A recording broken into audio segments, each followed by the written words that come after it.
Recording 72. Practice Test 3. Section 1.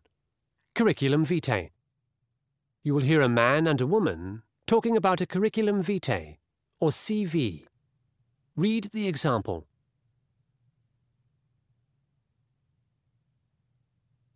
What's up, Jun-hee? You don't look happy. I rang about 3 jobs today, Harry. 2 of them had already gone. The last employer asked for my CV, which I sent off straight away, but I know he won't call back. The answer is back. On this occasion only, the first part of the conversation is played twice. Before you listen again, you have 30 seconds to read questions 1 to 4.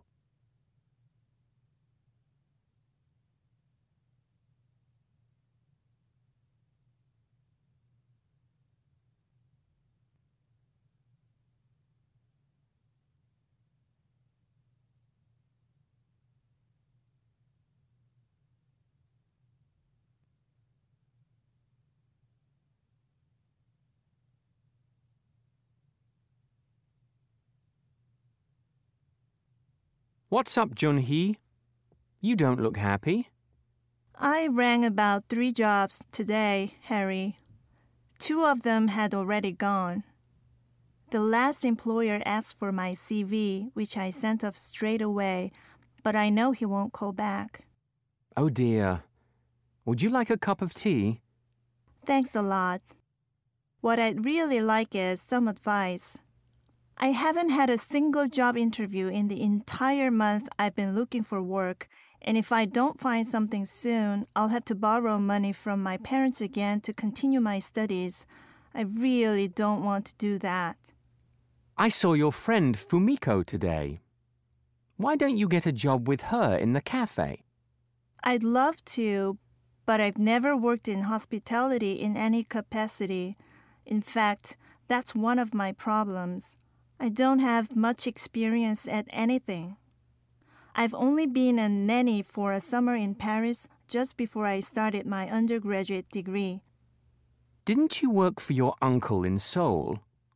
I worked for a fortnight when his office assistant was away, but I wouldn't call that a job.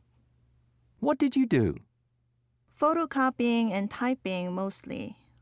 I'm not very good at typing. Is that job on your CV?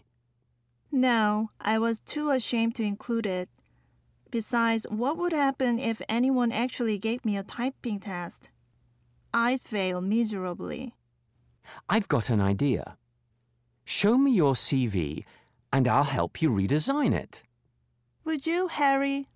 I'd really appreciate that. Before you listen to the rest of the conversation, you have 30 seconds to read questions 5 to 10.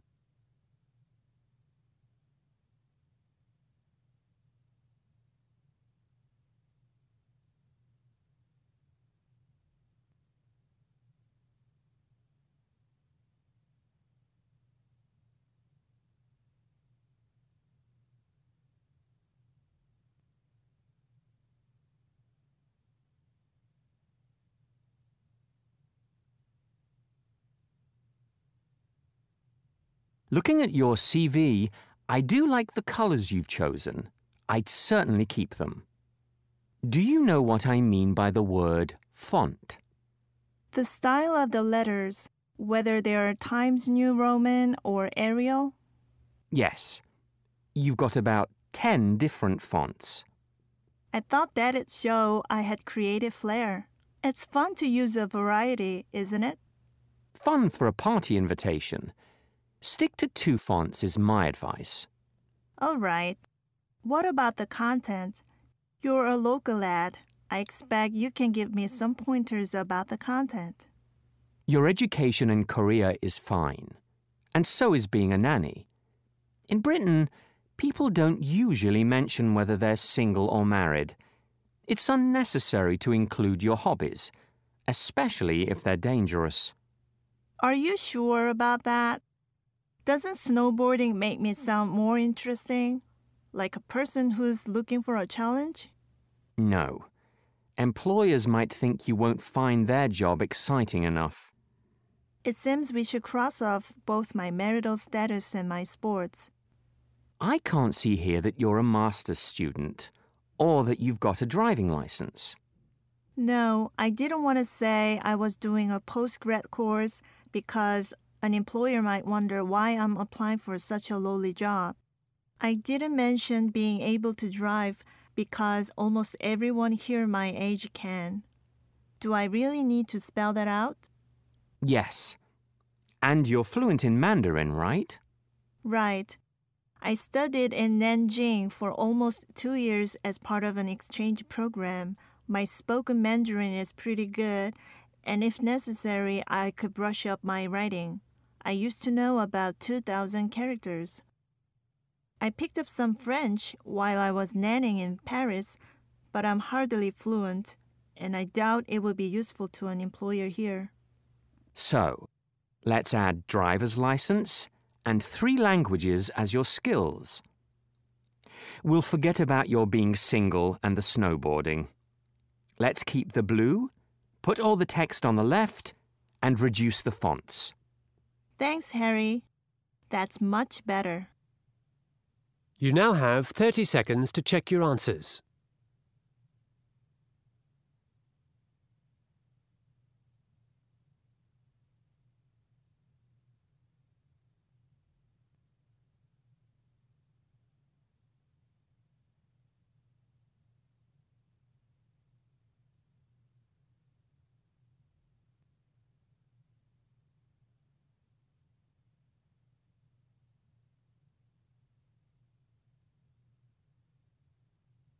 That is the end of Section 1. Section 2. Copper Sculpture. You will hear an artist talking about her copper sculpture. Before you listen, you have 30 seconds to read questions 11 to 14.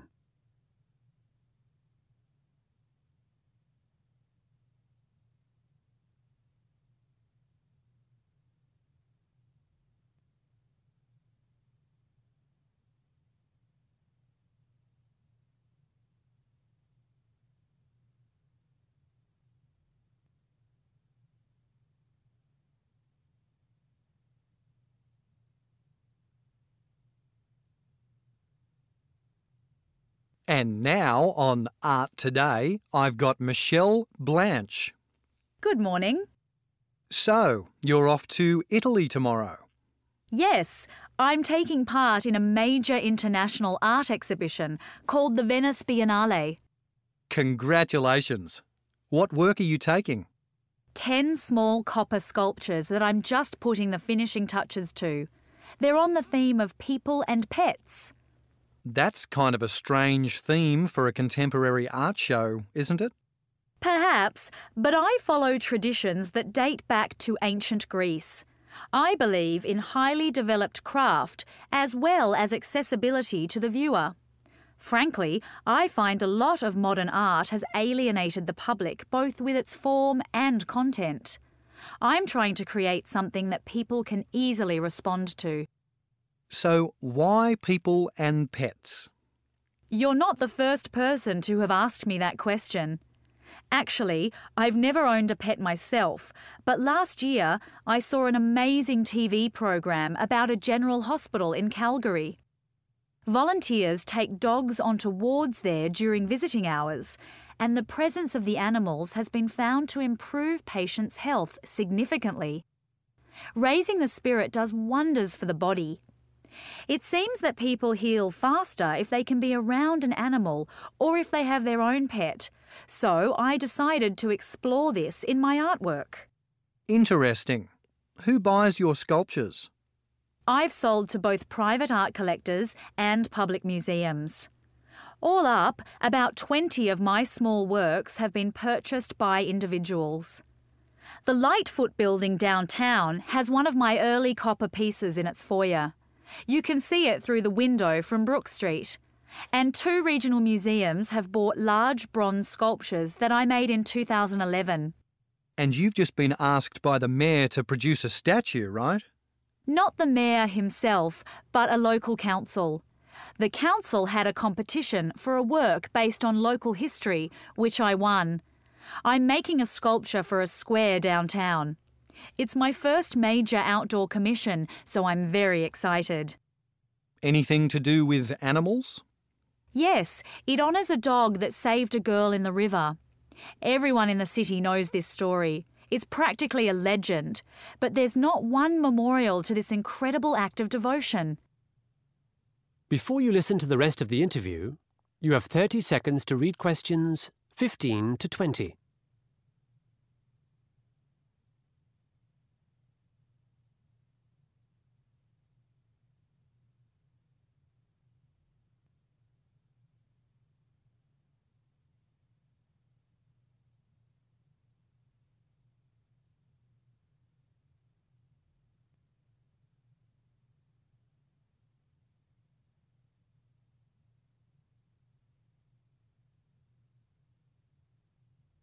So, Michelle, tell our listeners about the process of making a large copper sculpture.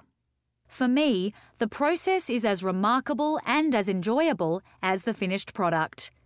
It's physically quite tough, which I think accounts for not many women pursuing metal-based sculpture. Generally, I submit a portfolio of work to a client. After being chosen for a commission, I spend around 2 weeks modelling the sculpture in clay. Then I make a perfect wax copy, coated in a slurry of stucco and ducted with ceramic granules. Hang on a minute. That's too technical for me. Okay, basically I make a clay model, then I make a copy in wax. I use wax because, ultimately, this will be melted and replaced with copper. The wax model is painted with a special liquid which is called stucco. It's a kind of soft plaster. Then the stucco is sprayed with tiny grains of ceramic to make a hard shell or cast. What's next? The cast is fired, heated to a very high temperature, in an industrial furnace.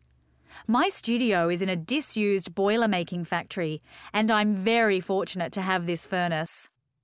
The firing process is a little dangerous, so I employ 2 assistants. While they're firing the cast, I prepare the metal. The copper? Yes. In fact, a copper sculpture is not 100% copper. It consists of 3 elements: 95% copper, 4% silicon, and 1% manganese. The trace elements strengthen the copper without altering its other qualities. Uh-huh. After the cast is made, the molten metal is poured in and left to set. Setting takes several hours, depending on the size of the work. When the cast is removed, the sculpture is polished. This also takes time, but is quite thrilling since you see the brightly shining metal emerge beneath your hands. As I said before, the process is quite physically demanding, but the end result is gorgeous. Indeed. Finally, it's approved by the commissioning authority and installed in its permanent place. In this case, the city square. When is the installation date? The 3rd of June, which marks the centenary of the girl's rescue. You now have 30 seconds to check your answers.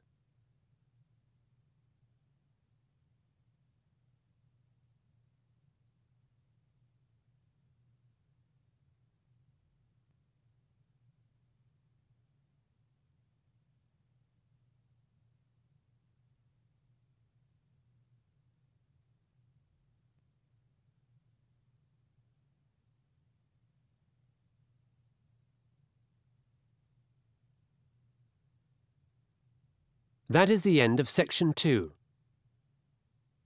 Section 3. University Counselling Session. You will hear a student talking about her problems with a counsellor.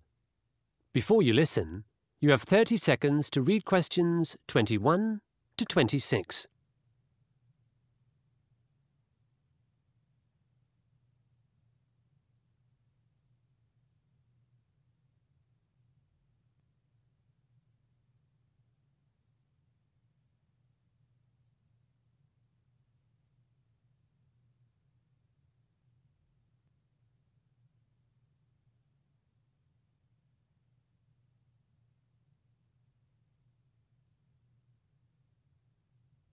So, Rachel, how have things been going? All right, I suppose. Are you ready for your presentation tomorrow? I think so. Great. What about the rest of the study plan we made? Have you been sticking to it? Well, that's why I came back to you. I did manage to get everything done for my presentation, but now I'm way behind with my other assignments, and I'm starting to panic. You've got the 3,000-word essay for criminal law, haven't you? And one on taxation? That's right. What seems to be preventing you from doing them? My own indecision is one factor. You see, we were given 2 choices for the criminal law essay, and I seem to change my mind daily about which one to do. I remember in our last session that you said I might be using procrastination to obscure some other inadequacy, perhaps not understanding the legal topic as well as I ought to. If I get a low mark, I can just say, well, I did that essay in such a rush, instead of admitting that I don't have a grasp of the subject. Intellectually, I understand what you've told me, but I'm afraid it hasn't made a difference to my starting the essay. Another thing that's affecting me is the demands of other people. Like what? Take my flatmate, Teresa, who's a nursing student. We've been sharing a flat for over a year, and we used to get along really well. But recently, she's been pestering me to help her with her assignments. You might suggest your flatmate get help from her college with her studies. I've done that, and she claims she's been going to the Student Learning Centre on campus. Meantime, if I don't help her at home, she calls me selfish or arrogant or unfriendly, and then starts sulking. The atmosphere in our place is poisonous. What can I do about my boss? Last week, I worked 12 hours overtime. I'm exhausted. I felt obliged to accept the work because right now he's making decisions about who to keep on over the summer, and if I turn down extra shifts, he may not consider me. I certainly can't afford to lose my summer job. Remember, Rachel, your goals and priorities. Is your long-term goal to work in a supermarket or to be a lawyer? Of course, to be a lawyer. I know I've got to concentrate on that. As I think I've said, I can see everything clearly when I'm here in the office with you, but I waver as soon as I leave. Before you listen to the rest of the conversation, you have 30 seconds to read questions 27 to 30.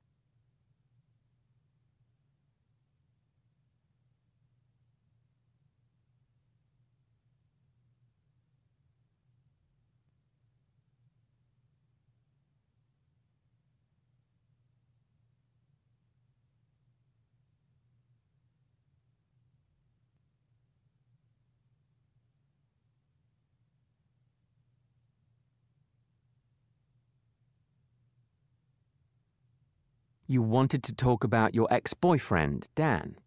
Yes, Dan. I know we went through all this in the last session as well, but he's been bugging me again. What does he want? To get back together. Do you want that? Yes. No. I mean, I ended the relationship. Dan's a great person, and I'll always think of him fondly. But we somehow brought out the worst in each other. All right. Keep Dan at a distance while you focus on your studies. Politely tell him that you want to remain apart. Let's make another study plan now with your starting work on your 3,000-word essay tomorrow. That's due on the 9th, isn't it? Yes. Just 10 days away. I can't possibly do it by then. Even if I settle on a topic, The reading list is as long as my arm. And I've another confession to make. I've barely attended a single tutorial for that course, so I don't even understand the basics. With the state I'm in, I won't be able to absorb any of the complex arguments, let alone critique them. Really, my situation's awful. Do you think I could get an extension? Rachel, your situation is difficult, not awful. And all of these things we can solve. Remember, reduce contact with people who don't help you, and reduce your hours at the supermarket. Focus on your essays and your future goal. You now have 30 seconds to check your answers.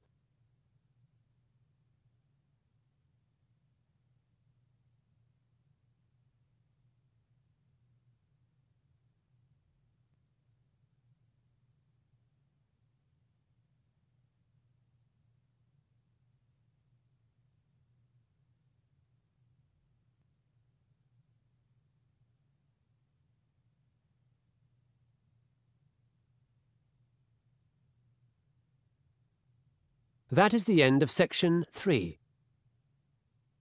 Section 4. Rational Emotive Therapy. You will hear a psychology lecture about Rational Emotive Therapy, or RET. You have 45 seconds to read questions 31 to 40.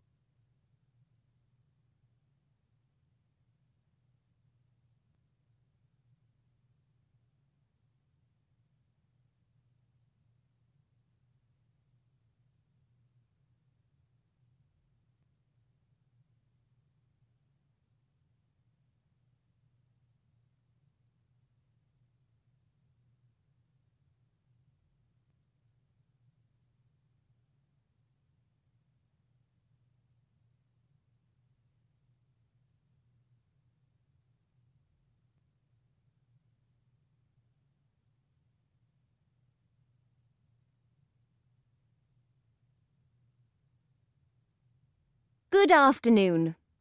Last week, we discussed why people seek therapy. This week, we're going to look at one kind of psychotherapy called Rational Emotive Therapy, or RET. But before we get started, I'd like to quote a first-century philosopher called Marcus Aurelius, whose words I think are apposite to this discussion. He wrote something like, "The universe is about change. Life is what thinking makes it." RET is also about accepting the world while changing thought patterns. RET was created by an American, Albert Ellis, in the 1950s. The main aim of RET is to develop healthy emotional responses to cope with unfortunate circumstances. Anger, anxiety, or depression is replaced with upset, followed by acceptance, then by moving on.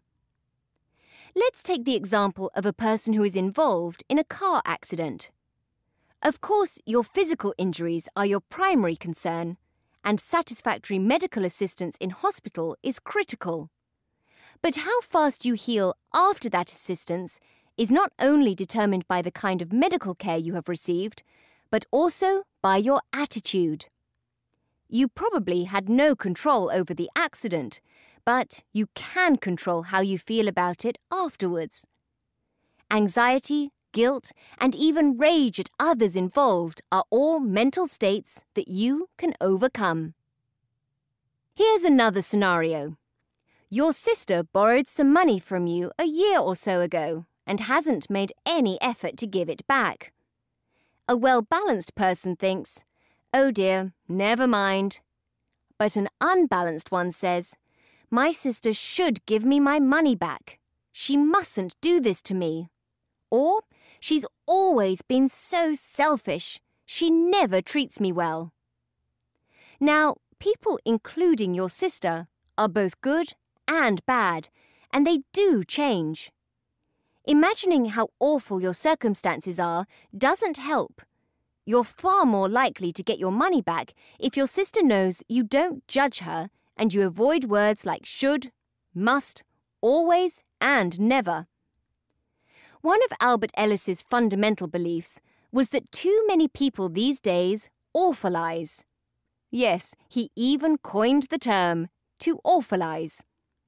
He considered that people make things seem awful that really aren't.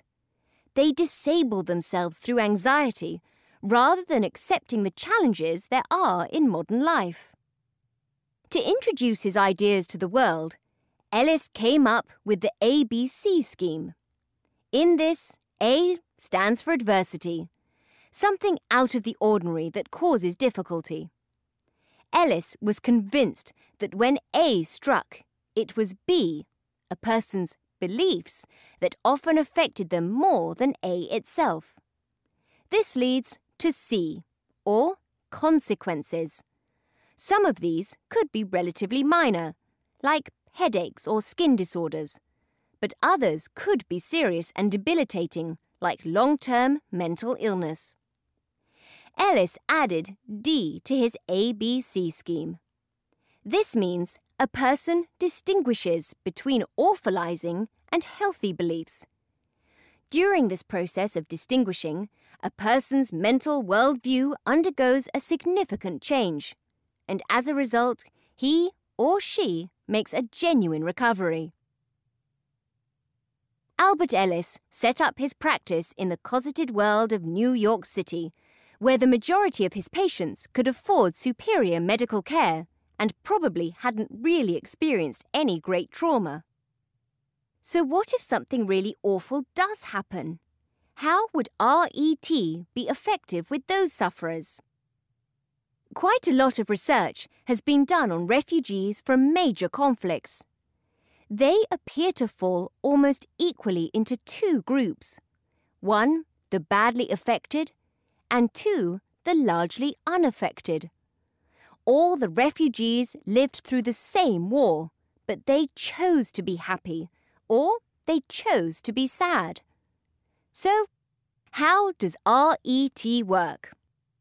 Initially, therapists and patients target specific problems and set daily and weekly goals. Exercises are connected to everyday life. There are links on my website to some of these if you're interested. As I mentioned earlier, replacing anger with upset is the first phase of treatment. Anger can be as threatening to the body as the original trauma. Confronting the very thing a patient is afraid of is another approach. If a person has a phobia of cars after an accident, he or she is put right back behind the wheel. Critics of RET say the treatment is too short and too unkind, and its rehabilitation rate of around 40% is not very high. Because it focuses on mental states in the present and it completely ignores a patient's past, detractors believe it fails to address underlying issues. Other more conventional methods of therapy explore the past in some detail. Nevertheless, Ellis and RET have reintroduced rationalist philosophical notions into everyday treatment. I'll leave it up to you to evaluate their success. You have 30 seconds to check your answers.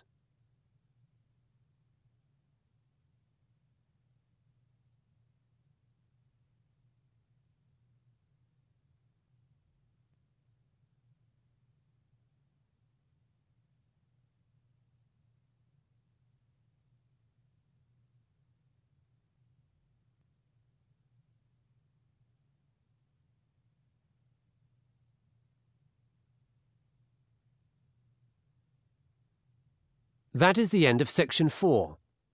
You now have 10 minutes to transfer your answers to your answer sheet.